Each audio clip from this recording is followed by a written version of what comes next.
আলী রাদিয়াল্লাহু আনহু বললেন, ওরে বান্দা তুই শুন, আমরা মুমিন, আমরা ঈমানদার, আমরা বিশ্বাস করে নিয়েছি ইন্না সালাতি ওয়া নুসুকি, আমার নামাজ, আমার কুরবানি, ওয়া মাহইয়ায়া ওয়া মামাতি, আমার বেঁচে থাকা, আমার মরে যাওয়া, আমার ইজ্জত, আমার সম্মান, আমার হায়াত, আমার মওত, আমার ক্ষুধার্ত, আমার খাওয়া পাওয়া, আমার ইজ্জত, আমার সম্মান, আমার হাসি আর আমার কান্না লিল্লাহি রাব্বিল আলামিন, সব কিছু তো আমরা নির্বিধিদায় আল্লাহর জন্য কুরবানি করে দিয়ে থাকি।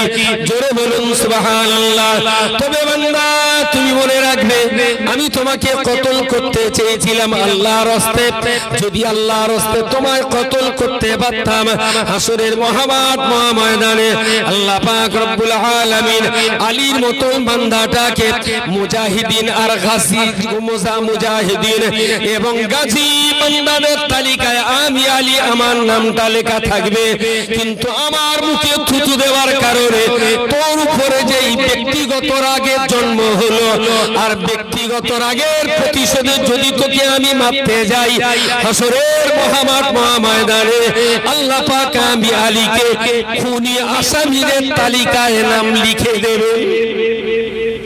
লা শারীকা লাহু ওয়া বিযালিকা উমিরতু ওয়া আনা আউয়ালুল মুসলিমিন।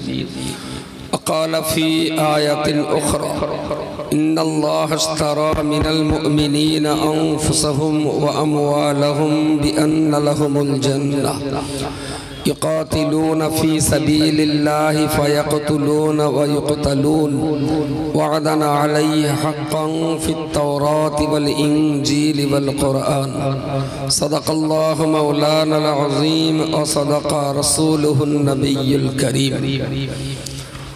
সম্মানিত আজকের সবার সভাপতি, সঞ্চালক, মঞ্চ বিশিষ্ট মাগরিবি বাঙ্গাল আঞ্জুমানে ওয়াইজিনের ওলামা সম্প্রদায়, তৎসহ সম্মুখে উপবিষ্ট, রাস্তার উপরে দণ্ডায়মান এবং চলমান অল ইন্ডিয়া সুন্নাত ওয়াল জামাতের সদস্য, সমর্থক, সহযোগী, মাদ্রাসা প্রেমী, শিক্ষা প্রেমী ভাই ও বন্ধুগণ, বয়োজ্যেষ্ঠ মুরব্বী বাবাজিগণ, আমার অত্যন্ত স্নেহের ছোট ছোট কচি কাচারা, পর্দার আড়ালে ধার্মিকা মমতাময়ী মা ও বোনেরা, খাস করে দক্ষিণ বরুণী মাদ্রাসার শিক্ষিকা এবং সেই সঙ্গে সঙ্গে আমাদের কলিজার টুকরা সন্তান সহ ছোট্ট ছোট্ট ভাই ও বোনেরা, ছাত্রীবৃন্দ, ইতিপূর্বে যে সমস্ত আলাপ আলোচনা বাদ মাগরিব থেকে শুনে এসেছেন, আল্লাহ যদি রাজি থাকেন আমার পরেও বেশ কয়েকজন বক্তা আছেন, তাদের মুখ থেকেও আরো গুরুত্বপূর্ণ কিছু কথা আপনাদেরকে শুনতে হবে। আজকের দিনে কিছু কথা বলার জন্য কোরআনুল কারীমের দুইটা জায়গার দুটি আয়াত আপনাদেরকে শুনিয়েছি। এই দুটি আয়াতের উপরে আমি ছোট করে আলোচনা শুরু করছি। রাস্তার উপরে যারা আছেন, একান্তই যারা কর্মকাণ্ডে নিয়োজিত, তারা ছাড়া বাকিদেরকে আমি যদি সম্ভব হয় মজলিসে আসার জন্য অনুরোধ করছি। কোরআনুল কারীমের একটা জায়গায় আল্লাহ বলেছেন, ইন্নাল্লাহ আশতারা মিনাল মুমিনিন, আমি আল্লাহ ঈমানদার বান্দাদের কাছ থেকে কিনে নিলাম আনফুসাহুম ওয়া আমওয়ালাহুম, বান্দার নফস এবং বান্দার সম্পদ, বিআন্না লাহুমুল জান্নাহ, জান্নাতের বিনিময়, ইকাতিলুনা ফি সাবিলিল্লাহ, তারা আল্লাহ জমিনে আল্লাহ দ্বীনকে প্রতিষ্ঠিত রাখার জন্য সংগ্রাম চালিয়ে যায়। ফায়াকতুলুনা ওয়া ইউকতালুন, কখনো তারা ইসলামের ঘোর শত্রুদের দ্বারা মরে, আবার কখনো তারা ইসলামের ঘোর শত্রুদিগকে মারে। وعدنا عليه حقا في التوراة والإنجيل والقرآن, আল্লাহ এই সমস্ত বান্দাদের জন্য সত্য অঙ্গীকার করেছেন এবং এই অঙ্গীকার তওরাত, জবুর এবং কোরআনুল কারীমের ভিতরে বিদ্যমান। ওয়ামান আওফা বিআহদিহি, প্রতিশ্রুতি পূরণ করার ব্যাপারে আল্লাহর চাইতে অধিক অন্য কেউ যত্নবান নন। ওয়ামান আওফা বিআহদিহি মিনাল্লাহ, আল্লাহর চাইতে প্রতিশ্রুতি পূরণকারী আর কাউকে পাওয়া যাবে না। ফাস্তাবশিরু বিবাইয়িকুম, যিনি আমাদেরকে সুসংবাদ দিয়েছেন লেনদেন আর কেনাবেচার প্রসঙ্গে। ওমাই ইয়াফআল যালিকা আবায়াতুম বিহি, তারপর ওয়াযালিকা হুয়াল ফাওজুল আযীম, এবং এটাই হলো তোমাদের জীবন জিন্দেগীর সবচেয়ে দামি পুরস্কার। কোরআনুল কারীমের এই ছোট্ট সুন্দর আয়াতটির পাশাপাশি আরেকটি আয়াত বলা যেতে পারে, ইন্না সালাতি ওয়া নুসুকি ওয়া মাহইয়ায়া ওয়া মামাতি লিল্লাহি রাব্বিল আলামিন, নিশ্চয়ই আমার নামাজ, আমার কোরবানি, আমার বেঁচে থাকা এবং আমার মরে যাওয়া লিল্লাহি রাব্বিল আলামিন, এসব কিছু শুধুমাত্র আল্লাহর জন্য কোরবান করে দিলাম। বলুন সুবহানাল্লাহ। তুমি একটু আস্তে বলো, তুমি অত জোরে বললি পাবলিকের কথা শোনা যায়, অত জোরে বলো না, পাবলিক জোরে বলবে, তুমি একটু আস্তে বলবা। কোরআনুল কারীমের এই দুইটি আয়াত মোটামুটি সম্পর্ক জড়িত। এই দুইটি আয়াতকে যদি আরো সুন্দরভাবে, তুমি নিচে বসো, একটু এদিকে এসো, এসো উপরে এসো। এই দুইটি আয়াতকে যদি একটু সুন্দরভাবে বুঝতে হয়, সবচেয়ে ভালো হয় যদি তাফসীরের কিতাব কিনতে না পারলেও কারো কাছ থেকে বই চেয়ে নিয়েও যদি একটু পড়তে পারে। শোনা জ্ঞান হলো পরোক্ষ জ্ঞান, আর পড়া জ্ঞান হলো প্রত্যক্ষ জ্ঞান। শোনা জ্ঞানে অনেক বিস্মরণ হয়ে যেতে পারে, আর পড়ার জ্ঞানে বিস্মরণ হয়ে গেলে কিতাব দেখে আবার পুনরায় সংশোধন করে নেওয়া যেতে পারে।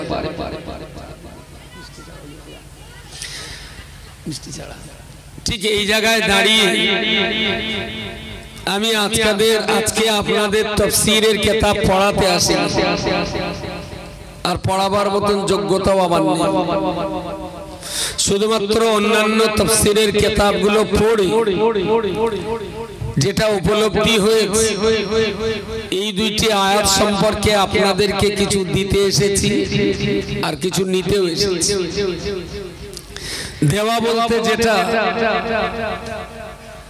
ইমানদার যারা হবেন, আল্লাহর উপরে বিশ্বাসী যারা হবেন, তাদের কথাবার্তা কেমন হওয়া উচিত তা কোরআনের এই আয়াত দুটোতে অত্যন্ত স্পষ্টভাবে প্রতীয়মান হয়েছে। প্রথমত একটা কথা বলে রাখি, ইন্নাল্লাহা লা ইউহিব্বু মান কানা মুখতালান ফখুর। আল্লাহ কোরআনের ভিতরে বলেছেন যে অহংকার, গর্ব, ফখর আমি আল্লাহ কখনো বরদাস্ত করি না। ইলমের গরম, পোশাকের গরম, চেহারার গরম, জীবন যৌবনের গরম, অর্থবিত্তের গরম, বাড়ির অহংকার, গাড়ির অহংকার, সম্মানের অহংকার, ভালো চেয়ারে বসার অহংকার, যত রকমেরই থাক না কেন, আল্লাহ এক কথায় বলেছেন, ইন্নাল্লাহা লা ইউহিব্বু, বান্দার কোন রকমের কোন গরম অহংকার আমি আল্লাহ পছন্দ করি না। আমি জানি এখানে অনেক মানুষ আছে যারা কখনো হয়তো এরকম চটে বসেন না, শুধুমাত্র দ্বীনের স্বার্থে, ইসলামের স্বার্থে, কোরআনের দুটো কথা শোনার জন্যই তারা চটে বসে। মেয়ে দেখতে যে যদি নাম চটে বসতে দেয়, মেয়ে পছন্দ হবে? হ্যাঁ, বাড়ি যে যদি দেখেন গিন্নি শোয়ার জন্য নাম চট বিস্কে রেখেছে, শুতে ইচ্ছা হবে? হ্যাঁ, হোটেলে যে দেখেন এরম চট বিছিয়ে ভাত দিয়েছে, খেতে ইচ্ছা হবে? এখানে এসেছেন কি চুলগুলো? তাহলে অহংকার আর গর্ব এটা ঈমানদারের ভিতরে থাকা উচিত না। কিন্তু কোরআনের এই আয়াতের পাশাপাশি প্রিয় রাসূল সাল্লাল্লাহু আলাইহি ওয়াসাল্লামের ছোট্ট একটা হাদিস অত্যন্ত প্রাণিধানযোগ্য। রাসূলুল্লাহ বলেছেন, আত-তাকাব্বুরু মাআল মুতাকাব্বিরি ইবাদাতুন। বুঝতে পেরেছেন কি বলেছি? বুঝতে পারেননি? খেলা কিচ্ছু বুঝতে পারেননি। রাসূল বলেছেন আত-তাকাব্বুর অহংকার, মাআল মুতাকাব্বির অহংকারী ব্যক্তির মোকাবেলায় ইবাদাতুন সওয়াবের কাজ। পুরো সারমর্মটা হলো এইরকম, কোন ব্যক্তি যদি অহংকার করে দ্বীনের ক্ষতি করে, ইসলামের ক্ষতি করে, কোরআন শরীয়ত ইসলামের অবমাননা করতে চায়, তাহলে সেই রকম ইসলাম বিরোধী, রাসূল বিরোধী, নবী বিরোধী, কোরআন এবং সুন্নাহ বিরোধী ব্যক্তি যদি কখনো অহংকার করে ইসলাম কোরআন শরীয়তকে অবজ্ঞা করতে চায়, তাহলে তার মোকাবেলায় পাল্টা অহংকার করে তার মাথায় হেট করে দেওয়াটা হলো ইবাদতের সমান সওয়াব। এবার কি গেছে মাথায়? তাও মনে হচ্ছে যাই না, ক্যাসেটের ফিতে জড়িয়ে যাচ্ছে বলে। আত-তাকাব্বুরু মাআল মুতাকাব্বিরি ইবাদাতুন। অহংকার কখনো করতে নেই, এটা আল্লাহ হারাম করে দিয়েছে।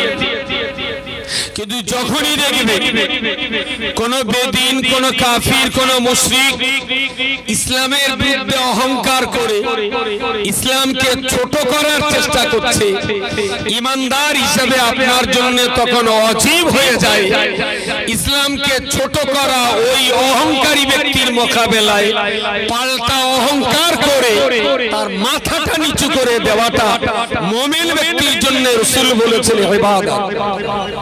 একটু জোরে বলেন সুবহানাল্লাহ। এবার কি বোঝা গেছে? অহংকার আমার জন্য হবে না। আমি ভালো জানি, আমি ভালো পোশাক পরি, আমি বড় বাড়িতে বাস করি, আমার জমি অনেক, আমার টাকা অনেক, আমি ভালো জ্ঞান রাখি, এসব অহংকার কঠিন হারাম। কিন্তু ইসলামের শত্রু কেউ যখন অহংকার করে ইসলামকে অবজ্ঞা করতে চায়, তখন মুমিন ব্যক্তির জন্য ওয়াজিব হলো তার সঙ্গে পাল্টা অহংকার করে তার মাথাটা হেট করে দেওয়া। এবার গেছে পুরোপুরি মাথায়। বললাম, চাচা লোকটা ইসলামের এত ক্ষতি করলো, তাহলে তো খোকা করতেস তা করুক, কি করবো বলো দিন আমরা। এটা হলো মুনাফিকের লক্ষণ, এটা মুনাফিকের লক্ষণ। ঈমানদার ব্যক্তি কখনোই বেদিন, কাফের, মুশরিক, ইহুদি, নাসারা যখন ইসলামকে খাটো করবে, মুমিন কিছু না করতে পারলেও তার পাল্টা অহংকার করে তার মাথাটা হেট করে দেওয়া, এটা মুমিনের জন্য ওয়াজিব। ওটা আমার ব্যক্তিগত জন্য না, ইসলামের জন্য। ছোট্ট দুটো কথা বলে রাখি। নাম্বার 1, শেরে খোদা হযরত আলী রাদিয়াল্লাহু তাআলা তিনি কোন এক চরম শত্রুকে,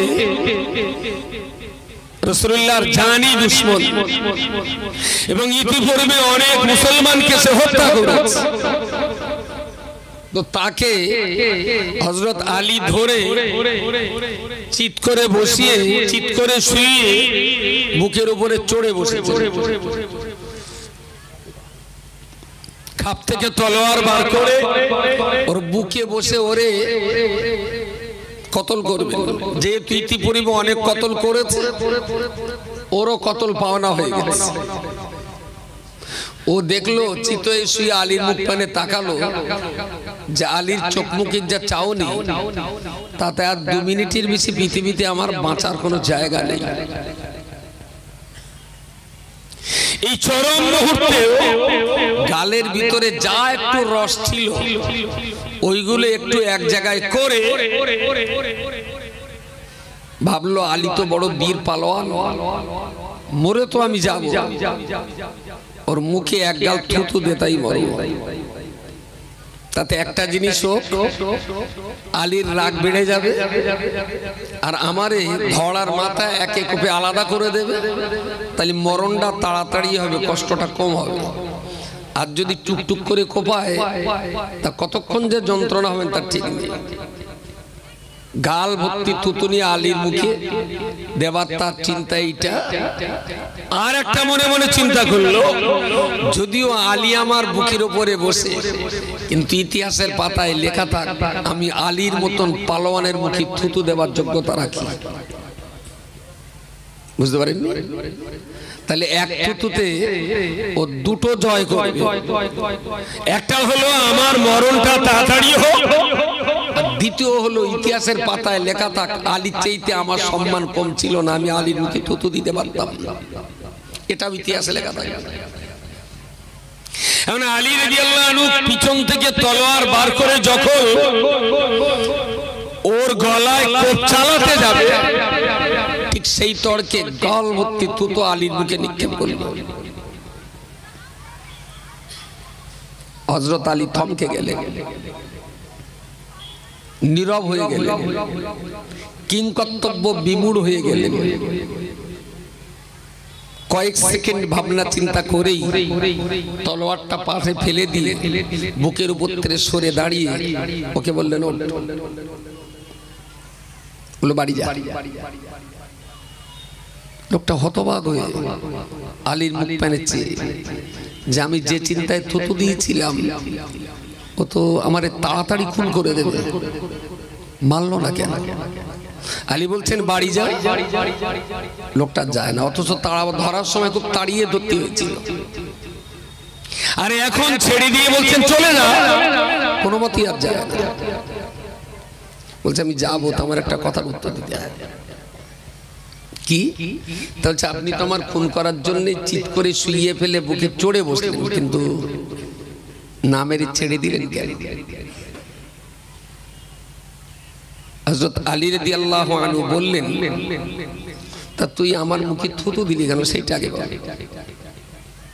তাহলে থুতু দিয়েছিলাম দুটো চিন্তায়, এক আপনি রাগে পড়ে আমাকে তাড়াতাড়ি খুন করে দেবেন, আমার মরণের কষ্টটা কম হবে। আর দ্বিতীয়, ইতিহাসের পৃষ্ঠায় লেখা থাকবে যে আপনার মতন পালোয়ানের মুখেও আমি থুতু দিতে পেরেছি। আলী বললেন, তুই যে চিন্তায় আমার মুখে থুতু দিয়েছিলিস, আমি ঠিক তোর থুতু দেওয়ার উল্টো চিন্তাতেই তোকে ছেড়ে দিলাম। বলুন সুবহানাল্লাহ। বললো থুতু দিয়েছি বলেই ছাড়লেন? বলে হ্যাঁ, তাহলে ছাড়তাম না।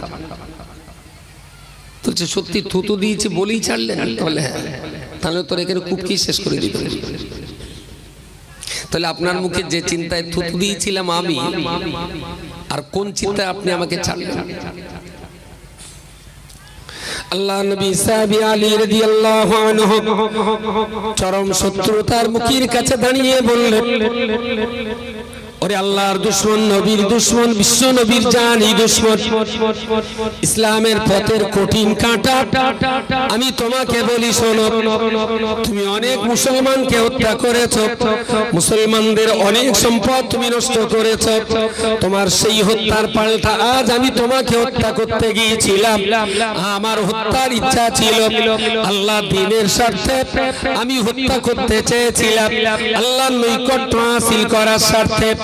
আমি হত্যা করতে চেয়েছিলাম আল্লাহ জমিনে আল্লাহর দ্বীন প্রতিষ্ঠিত করার স্বার্থে, কিন্তু যেই আমি তোমার গলায় তলোয়ার চালাতে যাব, হঠাৎ করে তুমি আমার মুখে থুতু নিক্ষেপ করলে, আর তোমার থুতু যেই না আমার মুখে লাগলো, আমার তখন তোমার উপরে আমার ব্যক্তিগত রাগের জন্ম নিল। এতক্ষণ তোর সঙ্গে আমার যে রাগারাগিটা ছিল সেটা হলো দ্বীনের স্বার্থে, ইসলামের স্বার্থে, আল্লাহর স্বার্থে। আর তুই যেই মুখে থুতু দিলি তখন তোর উপরে আমার রাগ চাপলো, আমার ব্যক্তিগত স্বার্থে থুতু দিয়েছিস তো শেষ করে তবে আর কাজ, কিন্তু শেষ না করে ছাড়লেন। হযরত আলী রাদিয়াল্লাহু আনহু বললেন, ওরে বান্দা তুই শোন, আমরা মুমিন, আমরা ঈমানদার, আমরা বিশ্বাস করে নিয়েছি ইন্না সালাতি ওয়া নুসুকি, আমার নামাজ, আমার কুরবানি, ওয়া মাহইয়ায়া ওয়া মামাতি, আমার বেঁচে থাকা, আমার মরে যাওয়া, আমার ইজ্জত, আমার সম্মান, আমার হায়াত, আমার মওত, আমার ক্ষুধার্ত, আমার খাওয়া পাওয়া, আমার ইজ্জত, আমার সম্মান, আমার হাসি আর আমার কান্না লিল্লাহি রাব্বিল আলামিন, সব কিছু তো আমরা নির্বিধিদায় আল্লাহর জন্য কুরবানি করে দিয়ে থাকি। জোরে বলুন সুবহানাল্লাহ।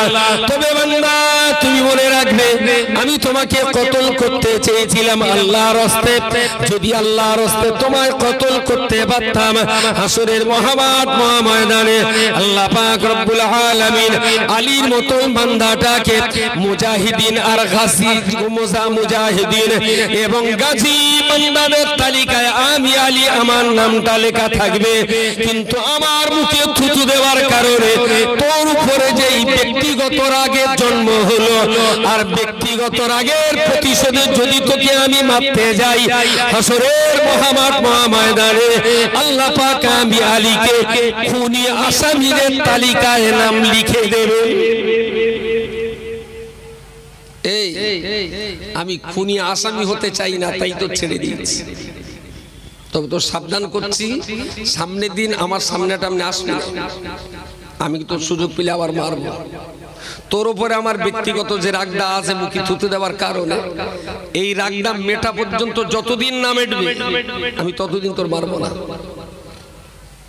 তোর উপরে আমার যে ব্যক্তিগত রাগ, এই রাগ যেদিন মিটে যাবে ইসলামের স্বার্থে সেদিন মারবো। আচ্ছা, একটা মুসলমানের ভিতরে তাহলে রাগের কোয়ালিটিটা কিরকম হওয়া উচিত? কিছু মাথায় যাচ্ছে যাচ্ছে। আচ্ছা, ওই জায়গাটা আলী না হয়ে যদি আপনি আর আমি হতাম, হ্যাঁ এমনি মাত্র যদি 1 মিনিট লাগতো তার মুখে থুতু দেওয়ার পর, হ্যাঁ তখন আর এটা একবার মনে হতো যে আল্লাহর উদ্দেশ্যে লড়াই আর ব্যক্তিগত ইমেজের লড়াই, এই দুটোর পার্থক্য করার মতো না সময় সময় জ্ঞানী মানুষটা ভেবে চিনতে কাজ করে, আর মূর্খরা কাজ করে তাই ভাবে। জ্ঞানীরা কাজ করার আগে ভেবে কাজ করে, অশিক্ষিত মূর্খ যারা তারা কাজ করে তাই ভাবে। হযরত আলী এত শর্ট টাইমের ভিতরে কি অসাধারণ ভাবনা তিনি ভেবেছেন, মারেন ছেড়ে দিয়েছিলেন।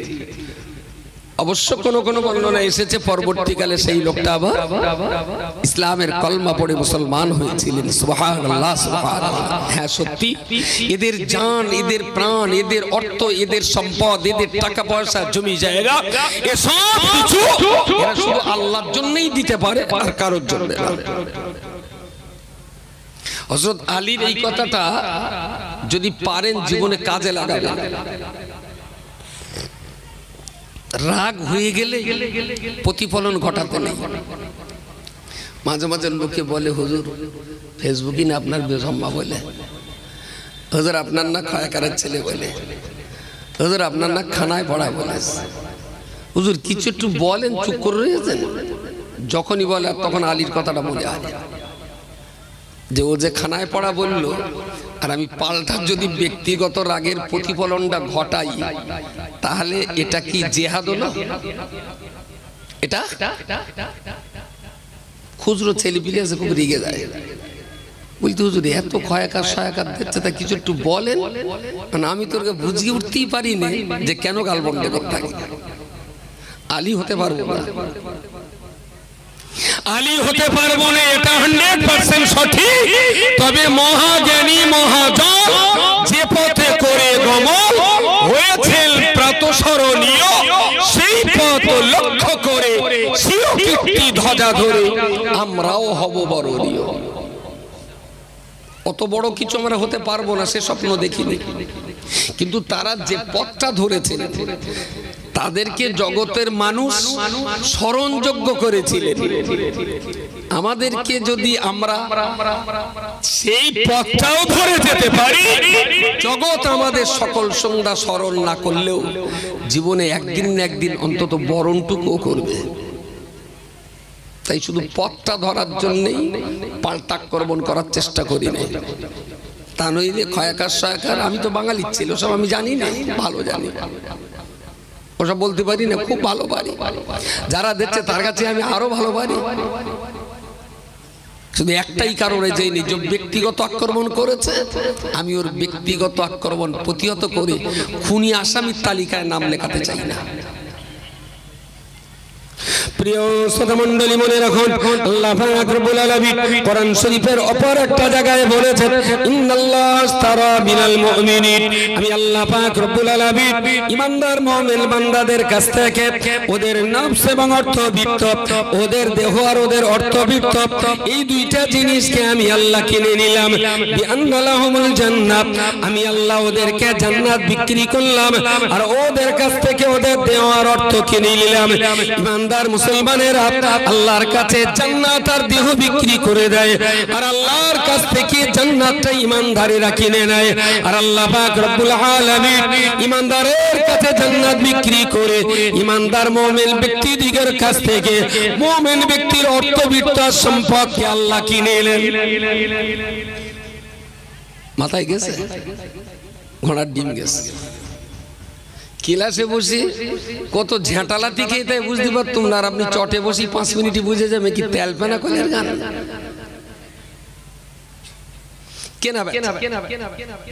মার্কেটে একজন লোক 10 টাকা দিয়ে একজন বেগুন কেনে, খরিদ্দার টাকা দিয়ে বেগুন কেনে,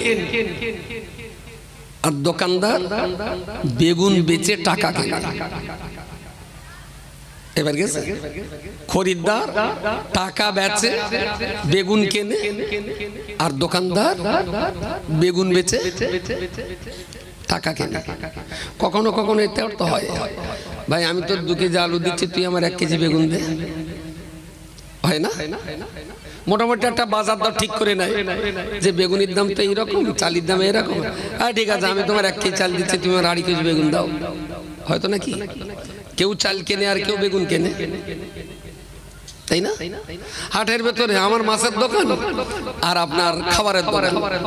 আমি বললাম ভাই বাড়ি তো যাবো, তারপর যদি খাবার কিনতে হবে তাহলে আমিও বাড়ি যাবো, 2টো মাছ কিনতে হবে, তাহলে এক কাজ কর আমার 1 কেজি মাছ নিয়ে তোর 2টো খাবার দে। তাহলে এর দামে হ্যাঁ ঠিক আছে, তাহলে তুমি এক কাজ করো 500 গ্রাম বাদাম লাও আর 200 গ্রাম ছোলা ভাজা লাও, আর তুমি এক কাজ করো তাহলে 1 কেজি মাছ দাও। তাহলে মাছওয়ালা মাছ বেচে ভাজা কেনে, আর ভাজাওয়ালা ভাজা বেচে মাছ কেনে। আল্লাহ ঈমানদারদেরকে লক্ষ্য করে বললেন, ইন্নাল্লাহ আশতারা বিল মুমিনিন, আমি আল্লাহ মুমিনের কাছ থেকে কিনে নিয়েছি মুমিনের অর্থ আর মুমিনের দেহ জান্নাতের বিনিময়ে। তার মানে আল্লাহ জান্নাত বেচেছেন মুমিনের কাছে, বিনিময়ে কিনেছেন মুমিনের দেহ আর মুমিনের বলেন অর্থ সম্পদ, আর মুমিন ব্যক্তি নিজের অর্থ আর দেহ আল্লাহর কাছে বিক্রি করে আল্লাহর কাছ থেকে জান্নাত কিনে নিয়েছেন। বলুন সুবহানাল্লাহ।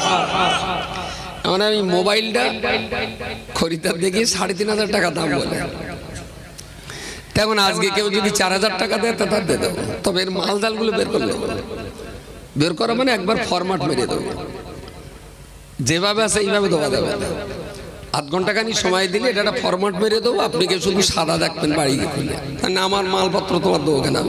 আমি তো মোবাইল দেবো বলিস, মাল দেবো বলে। তো 4000 টাকা চুক্তির একজনের বেচে দিলাম, ও আমার 4000 টাকা দিল, মোবাইলও দিয়ে দিলাম। এখন মোবাইল খুলেই ফ্রি ফায়ার লিখে দিস। আমার কিছু বলার আছে, ওটা একটা হুজুরির ফোন, তুই কিনেই ফ্রি ফায়ার, তাহলে তার পোঙা করো না, তাহলে টাকা ফেরত দাও। কথা বলা যায়, বিক্রি করার পর তার উপরে আর আইন চলে? হ্যাঁ, স্বামী স্ত্রী ঝগড়া করে কেউ বউর তালাক দিয়েছে, সে বউ আর আরেক জায়গায় হুক কল মেরে দিয়েছে। ওর স্বামী কি কোর্টে কেস করতে পারে যে আমার তালাক দেওয়া বউ অন্য জায়গায় লাইন করতেছে? হ্যাঁ, তোর কেস কাপটা যা কিছু তালাক দেওয়ার, তালাক দিছিস মানে তার উপরে তোর আর কোনো অধিকার, বেঁচে দিয়েছি মানে কোন অধিকার নেই। একবার যদি জায়গায় বসে ভাবে যে আপনার দেহ আর আপনার অর্থ আসলে জান্নাতের বিনিময়ে খোদার কাছে বিক্রি হয়ে গেছে, তাহলে যে অর্থ আর যে দেহটা আল্লাহর কাছে বিক্রি হয়েছে, সেই দেহ আর সেই অর্থ আল্লাহর হুকুম ছাড়া যদি ব্যয় হয়, তাহলে ভবের ঘরে চুরি, বিশ্বাসের ঘরে বিশ্বাসঘাতকতা। আপনি যদি দেহ আর অর্থটা খোদার কাছে বেচে দিয়ে খোদার জান্নাতটা নিয়ে নেন, আর আল্লাহ যদি আপনার কাছ থেকে দেহ আর অর্থটা কিনে নিয়ে জান্নাতটা আপনার কাছে বেচে দেন, তো আপনি যদি নিজের দেহ আর নিজের অর্থের পুরো অধিকারটা আল্লাহর উপরে ছেড়ে দেন, তো আল্লাহ তার তৈরি জান্নাতটা আপনার পুরো অধিকার। আর আপনি যদি ওখানে নাকাল দিয়ে রেখে দেন, তাহলে জান্নাতে আল্লাহ জান্নাত দেবে, তা ঘরের তালার চাবি দেবে না। ধারবার গুড়ি শুধু দেলের গায়ে নাক দিয়ে শক্তি হবে, কিন্তু ভেতরে যাওয়া। আমি যতটা ছেড়ে দেবো আল্লাহ ফাজকুরুনি আযকুরকুম, তুমি আমার যতটা আমি তোমার ততটা। প্রিয় শ্রোতা মণ্ডলী, আল্লাহ পাক রব্বুল আলামিন ঠিক এই কথাটা বলার পরেতে রব্বুল আলামিন কোরআন শরীফে ঠিক তার পরপরই তিনি বলেছেন, ইকাতিলুনা ফি সাবিলিল্লাহি ফায়াকতুলুনা ওয়া ইকতালুনা। এই দেহটা যখন খোদার খাতায় বিক্রি, আল্লাহ যখন বলবে যুদ্ধে যেতে ঈমানদার মুসলমানেরা, তখনই তারা যুদ্ধে চলে গেছেন। রাসূল যখন চেয়েছেন অর্থবিত্ত ঈমানদারেরা বাড়ির নুনের চামচটাও রাসূলুল্লাহর হাতে তুলে দিয়েছেন। আর দেহ যেহেতু আল্লাহর খাতায় বিক্রি, ইকফায়াকতুলুনা ওয়া ইকতালুনা, ওরা যুদ্ধ ময়দানে যে কখনো নিজেরা মরেছে, আবার কখনো এই দেহটাকে কাজে লাগিয়ে আবু জেহেলের মতো বান্দাকে মুসলমানেরাই মেরেছে। ফায়াকতুলুনা ওয়া ইকতালুনা, দেহ যেহেতু আল্লাহ যেখানে খরচ করতে বলবে সেখানেই খরচ হবে। কখনো তারা বেদিনদের কতল করে, আবার কখনো তারা বেদিনদের দ্বারাতে নিজেরা শহীদ হয়ে যায়। ওয়াদান আলাইহি হাক্কান ফিত তাওরাতি ওয়াল ইনজিল ওয়াল কুরআন।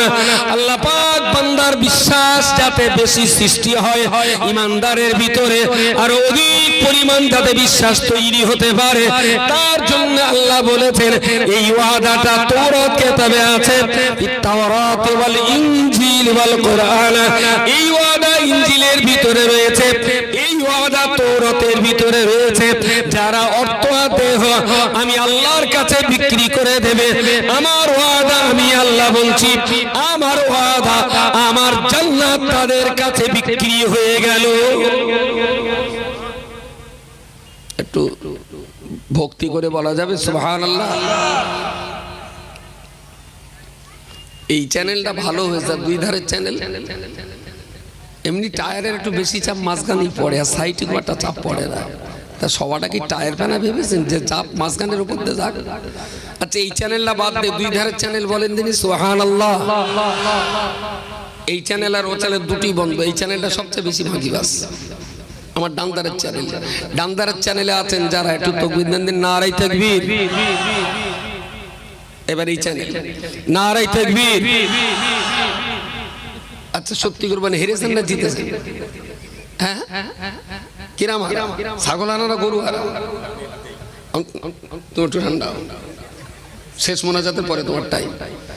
এবার এইটা ওরা যা দেশে অন্তত জিততে হবে, তাহলে বাড়ি বলে এই ভিডিওয়ে তো বাড়ি গেলে হয়তো গিন্নিও জিজ্ঞেস করো তুই কোন দিকে বইলে আগা, আরের দিকে না জেতার দিকে, তখন হয়তো মিথ্যে কথা বলতে হবে, যে যেদিক জোর হলে সেই দিকে, মিথ্যে কথাটা না বলে সত্যি কথা বলে একটা লাইন করে নেন না। ওরা জোরের দেশে, তবে এরা একটু সে ঝোঁকের মাতালে বলে ফেলেছে। এবার সবাই মিলে বলেন একটা সুন্দর আওয়াজ না। দক্ষিণ বরুণী সিদ্দিকী আমিনিয়া বালিকা মাদ্রাসা, অল ইন্ডিয়া সুন্নাতুল জামাত, মাগরিবি বাঙ্গাল আঞ্জুমান ওয়াইজির, নারে তাকবীর। তাকবীর দিয়ে যেন মাচার তলায় যাবেন না, যে আমি তাকবীর দিয়ে মাচার তলায় যাব, তোরা আল্লাহু আকবার বলে ময়দানে ঝাঁপিয়ে পড়বি, যেন এরকমটা না হয়। আমার আল্লাহ পাক রব্বুল আলামিন কোরআন শরীফে বান্দার জন্য বললেন ওয়াদানা আলাইহি হাক্কান, ওয়াদানা আলাইহি হাক্কান, তোমাদের কাছে আমি আল্লাহ যে প্রতিশ্রুতি দিয়েছি, আমার প্রতিশ্রুতি সত্য সত্য সত্য। ফিত তাওরাত ওয়াল ইনজিল ওয়াল কোরআন, আসমানি চারটি কিতাবের ভিতরে তাওরাত, ইনজিল এবং কোরআন, আল্লাহ বলেছেন এই তিনটি কিতাবে আমার একই ওয়াদা রয়েছে, আমার অঙ্গীকার একই রকম রয়েছে। যাদের অর্থ আর যাদের দেহ আমি আল্লাহর হুকুমে ব্যয় হবে, আমার জান্নাত আমি আল্লাহ তাদের দেহ আর অর্থের বিনিময়ে আমার জান্নাত তাদের কাছে বিক্রি করে দিলাম। বললেন এটা আমার ওয়াদা, ইন্নাল্লাহ লা ইখলিফুল, জোরে বলেন মিয়াদ, ইন্নাল্লাহ নিশ্চয়ই আমি আল্লাহ লা ইখলিফু, কখনো আমার অঙ্গীকার ওয়াদাকে ভঙ্গ করি না। সুবহানাল্লাহ সুবহানাল্লাহ। আমরা যারা এখানে আছি স্টেজের নিচে সবার জীবনে কম বেশি ওয়াদা খেলাফের দোষে আমরা দুষ্ট। সেই ওয়াদা খেলাফ হতে পারে কখনো অন্যকে ফাঁকি দেওয়ার জন্য, কখনো বাপের হাতে টাকা নেওয়ার জন্য, কখনো মার সঙ্গে একটু চালাকি করার জন্য, কখনো হতে পারে জনগণকে ঠকানোর জন্য। কম বেশি কিছু না কিছু ওয়াদা খেলাফের দোষে আমরা সবাই দুষ্ট, কিন্তু আল্লাহর ওয়াদা কখনো খেলাফ হলেও হতে পারে একাধবার। রব্বুল আলামিন বললেন ওয়াদানা আলাইহি হাক্কান ফিত তাওরাত ওয়াল ইনজিল ওয়াল কোরআন, তাওরাত, ইনজিল এবং কোরআন এই তিনটি কিতাবে একই ওয়াদা আমি আল্লাহ করেছি, একই ওয়াদা করেছি। ওয়ামান আওফা বিআহদিহি মিনাল্লাহ, ও বান্দা তোমরা বলো বলো আল্লাহ চেয়ে অধিক ওয়াদা পূরণকারী, আল্লাহ চাইতে অধিক প্রতিশ্রুতি আদায়কারী কোন বান্দা, কোন জিন, কোন ইনসান আসমানের উপরে জমিনের উপরে নিচে আমি আল্লাহ চেয়ে বেশি ওয়াদা পূর্ণকারী গোটা জগৎ সংসারে আর কি কাউকে পেয়েছো? বান্দাকে আল্লাহ জিজ্ঞেস করলেন ওয়ামান আওফা বিআহদিহি মিনাল্লাহ, ওয়ামান আওফা বিআহদিহি মিনাল্লাহ, আল্লাহ চাইতে কেউ কি বেশি প্রতিশ্রুতি পূরণ করতে পারে? আমরা বলছি না, আল্লাহ সবচাইতে বেশি সত্য নিষ্ঠার আদর্শের প্রতিশ্রুতি পালনকারী তিনি হলেন আল্লাহ। বলুন সকলে সুবহানাল্লাহ সুবহানাল্লাহ। ফাস্তাবশিরু বিবাইকুমুল্লাহ, ফাস্তাবশিরু বিবাইকুমুল্লাহ। রব্বুল আলামিন আল্লাহ তিনি তার কোরআন শরীফের ভিতরে বলেছেন ওমান আওফা বিআহদিহি মিনাল্লাহি ফাস্তাবশিরু বিবাইকুমুল্লাযী বায়াতুম বি। অতএব বান্দা তোমাদের জন্য সুসংবাদ মনে রেখো, ইতিপূর্বে যা আল্লাহর সঙ্গে তোমাদের বেচা কেনা হয়েছে এটা তোমাদের জন্য সুসংবাদ। ইতিপূর্বে বেচা কেনা কি হয়েছে? যে আমি তোমার খৈনি দেবো, তুমি আমার তেরঙ্গা দেওয়া, বেচা কেনাটা হয়ে গেছে এর আগে। কি বেচা কেনা? বেচা কেনা হয়েছে কার সঙ্গে? আল্লাহর সঙ্গে। আল্লাহ মুমিনের কাছে কি বেচেছে আর কি কিনেছেন? জান আর মাল। আর মুমিন আল্লাহর কাছে থেকে কি কিনেছে আর মুমিন বেচেছে কি? জান আর মাল। তাহলে আল্লাহ কিনেছেন জান আর মাল, মুমিন বেচেছেন জান আর মাল। আল্লাহ বেচেছেন জান্নাত, মুমিন কিনেছে, মুমিন কিনেছে জান্নাত। ঠিক এই বেচা কেনার প্রসঙ্গটা উল্লেখ করি আল্লাহ বললেন ফাস্তাবশিরু বিবাইইকুমুল্লাযী বায়াতুম বি।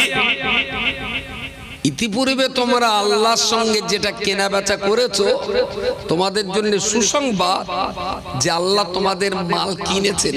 সুবহানাল্লাহ বলেন। নরেন্দ্র মোদীর কোটের দাম 16 লাখ টাকা। এরকম একটা কোট পরে দেখেছেন উপরে, কোটের দাম 16 লাখ টাকা। এখন মোদি যদি বলে যে আমি একটু আল্লাহর কাছে আমার জানার মালটা দে, আল্লাহ জান্নাত নেব, খোদা মোদির মাল কিনবে? ও দেহ কিনবে? ও বাহ, থ্যাংক ইউ সো মাচ।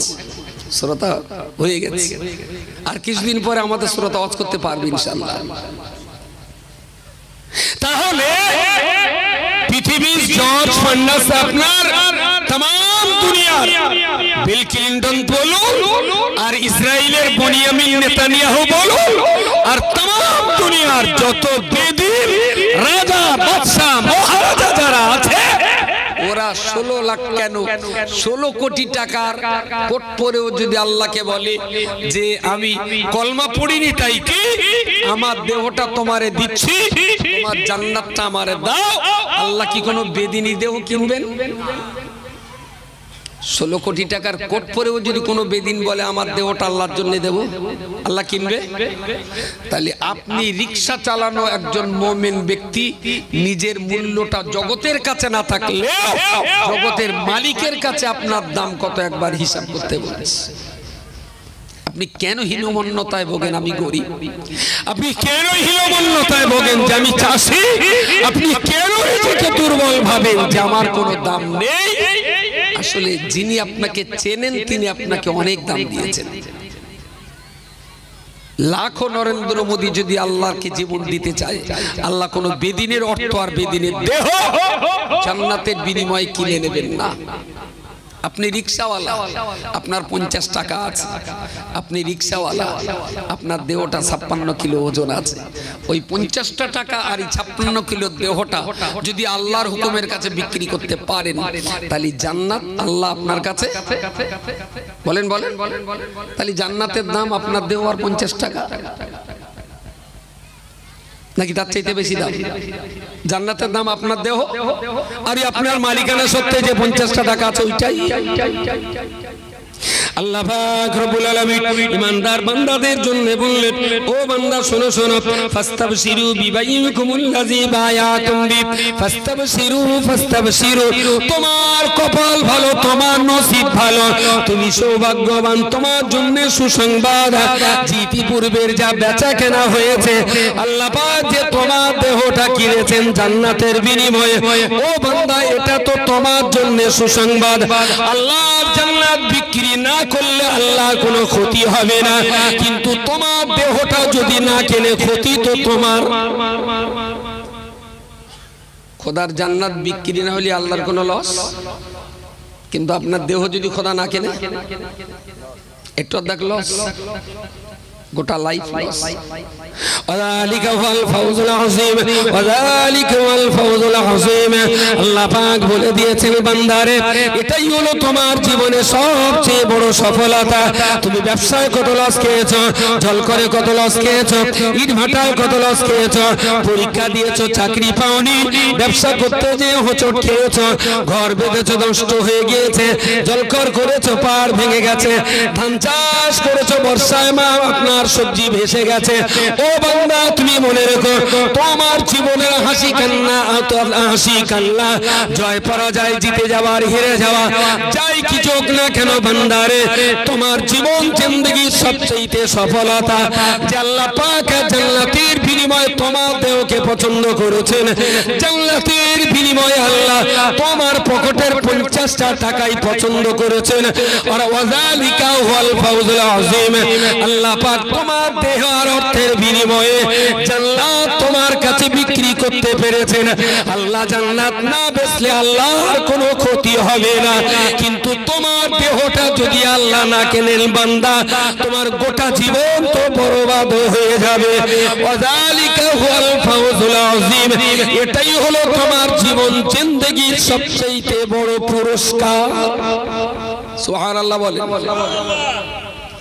তাহলে ইমানদার মুসলমানের জিন্দেগীর সবচেয়ে বড় পুরস্কার যে আল্লাহ আমার খরিদ্দার, আল্লাহ আমার খরিদ্দার না, আর আমি আল্লাহর খরিদ্দার। সুবহানাল্লাহ বলেন। এইরকম একদিকে ইমানদার খরিদ্দার আর একদিকে ইমানের মহাজন খরিদ্দার, একদিকে ইমানদার ক্রেতা আর একদিকে ইমানদারের মহাজন ক্রেতা।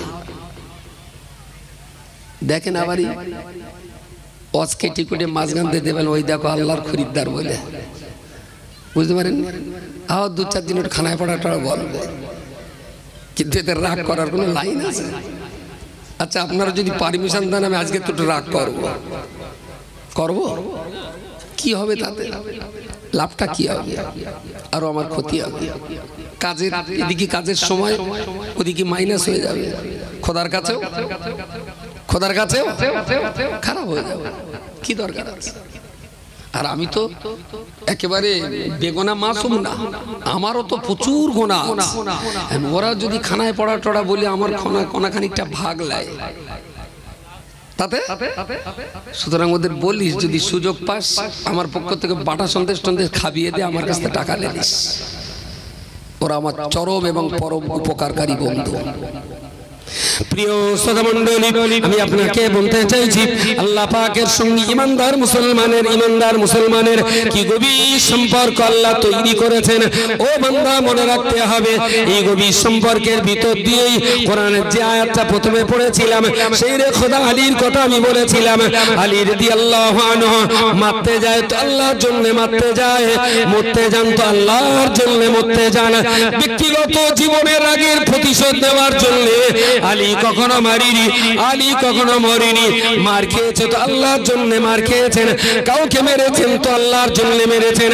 আমি আপনাকে জ্বলন্ত আগুনে দাঁড়িয়ে বলতে পারি, অল ইন্ডিয়া সুন্নাতুল জামাত চিৎকার করে তো আল্লাহর জন্য চিৎকার করে, মুখ বন্ধ করে বসে থাকে তো আল্লাহর জন্য ধৈর্য ধরে, লড়াই করে তো আল্লাহর জন্য লড়াই করে, লড়াই ময়দান থেকে ফিরে যায় তো আল্লাহর জন্য ফিরে যায়। ও বান্দা, মনে রাখতে হবে লড়াই যদি করি তো আল্লাহর জন্য করব, তলোয়ার ছাড়ি তো আল্লাহর জন্য ছাড়ব, চিৎকার করি তো আল্লাহর জন্য করব, গাল বন্ধ করি তো আল্লাহর জন্যই গাল বন্ধ করে দেব। এটাই তো ইমানদারের পাওনা, এটাই তো ইমানদারের চরিত্র, এটাই তো ইমানদারের আখলাক আর বৈশিষ্ট্য হওয়া উচিত।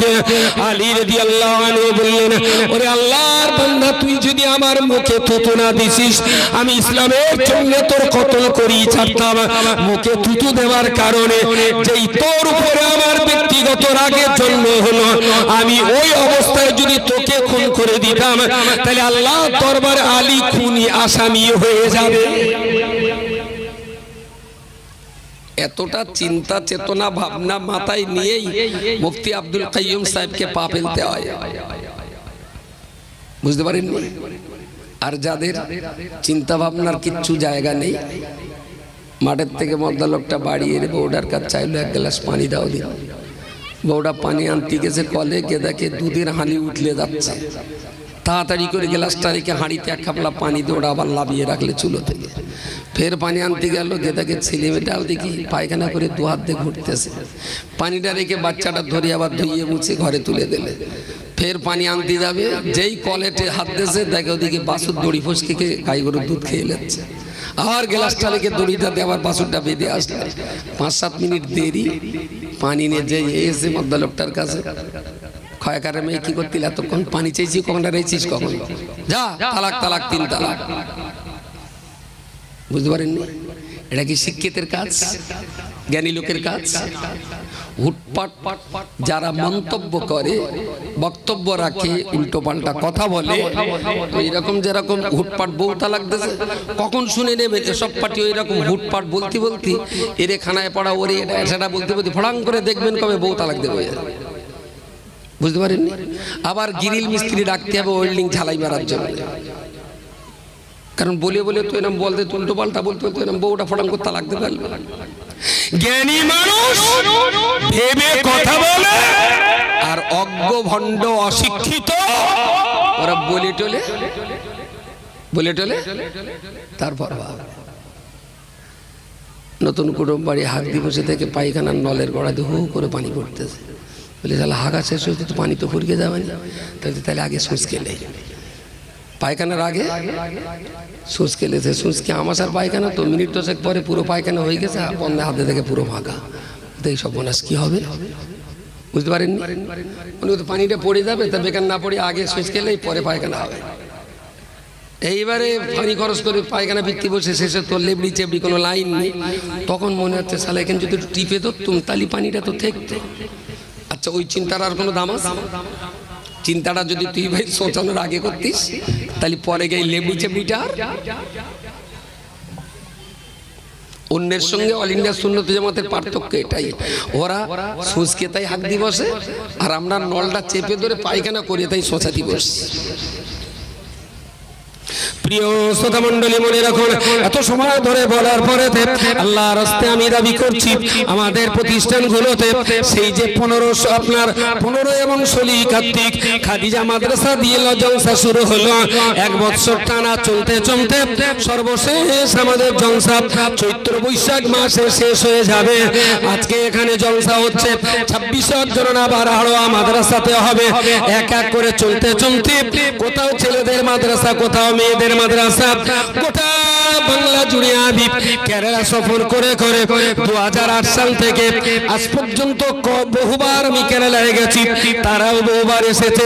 আমার চিন্তা হয়েছে একটাই, এই অসহায় পিছিয়ে পড়া অত্যাচারিত নির্যাতিত জাতিটাকে যদি এদের বাঁচাতে হয়, যদি এদের রক্ষা করতে হয়, এদের যদি মাথা তুলে দাঁড় করাতে হয়, তাহলে এদের পকেটে টাকা দিয়ে দাঁড় করানো যাবে না, এদের হাতে লাঠি দিয়ে দাঁড় করানো যাবে না, এদের হাতে তলোয়ার দিয়ে দাঁড় করানো যাবে না। এই জাতিটাকে সিদ্ধারা সোজা করে যদি দাঁড় করাতে হয়, এ জাতির হাতে কাগজ কলম তুলে দিতে হবে। তলোয়ারের জোরে কিছুক্ষণ মারপিট করানো যায়, কিন্তু কোনো জাতিকে দাঁড় করানো যায় না।